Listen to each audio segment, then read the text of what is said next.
Best Actor ang inabot ni Cliff Hodge na musical si BOLBOL, pinakain ng siko si Marvin Jones. Best Import Mode si Bol Manut Bol take over sa Game 1 ng semifinals. So Game 1 semifinals, TNT kontra sa Meralco Bolts. Opening quarter, BOLBOL kumana agad ng turnaround jumper na sinagot naman agad ng pull-up jumper na CJ Cancino. Well, di tulad nung elimination round, ini-involved na ngayon ni BOLBOL ang mga locals. Gandang pasa kay Calvin Optana. Good start for TNT. Bol Manut Bol again. Pasok na naman ang turnaround jumper versus Marvin Jones na nasundan pa ng wide open layup. Wala nang nagawang depensa dyan ni Newsome. Pero Jason Brickman maagang napa-step up naman sa Bolts na agad nagtala ng back-to-back 3-point shot. Under 4 minutes, turning back the clock, Kelly Williams lumipad sa kanyang putback dunk na nasundan pa ng tres ni Jordan Heading, kaya dito pumalo agad ang labang ng TNT sa double digit, 15-25. Naputol na lang yan dahil kay Cliff Hodge, 21-28, end of opening frame. Second quarter, BOLBOL, abay namasa na naman to Calvin Optana, big improvement, 5 assists na si Bol. Butatapang inabot sa kanya ni Cliff Hodge. Ang kaso, dumiretso sa locker room si Bol na natapilok sa kanyang pagkakabagsak. Well, nakapitalize agad yan ng Bolts at yung double digit lead na tunaw agad sa tatlo, 29-32.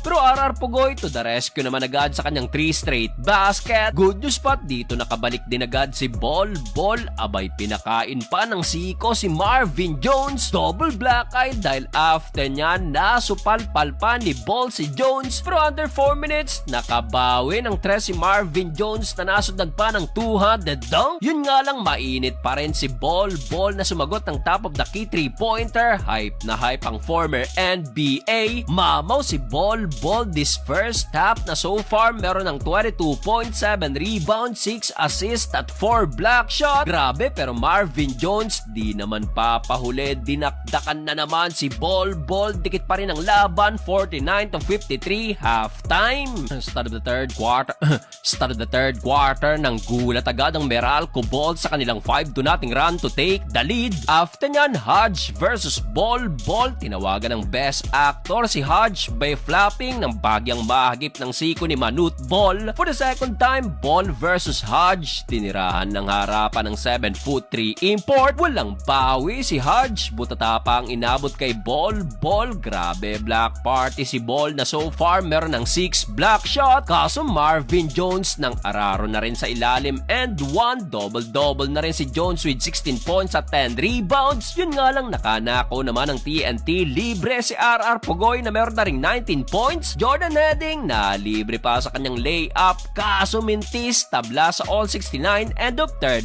period. Fourth and final quarter, Chris Banquero humighlight sa kanyang hang time layup. Kaso BOLBOL na libre naman sa kanyang another 200 dunk na nasundan pa ng isa and 1 versus Brandon Bates. Block party na, dunk party pa. Dito na kontrol na ng TNT ang laban. Kumana pa ng back-to-back 3-pointer si Calvin Optana. Sa layup na to ni Jordan Heading na magana sa double digit ang labang ng TNT, 88-77. Pero down the stretch, nakabawi pa ng run ng Bolts at naibaba pa yan sa tatlo, 92-89. Kaso to the rescue pa rin si BOLBOL with 37 points sa huli. Panalo pa rin ng TNT.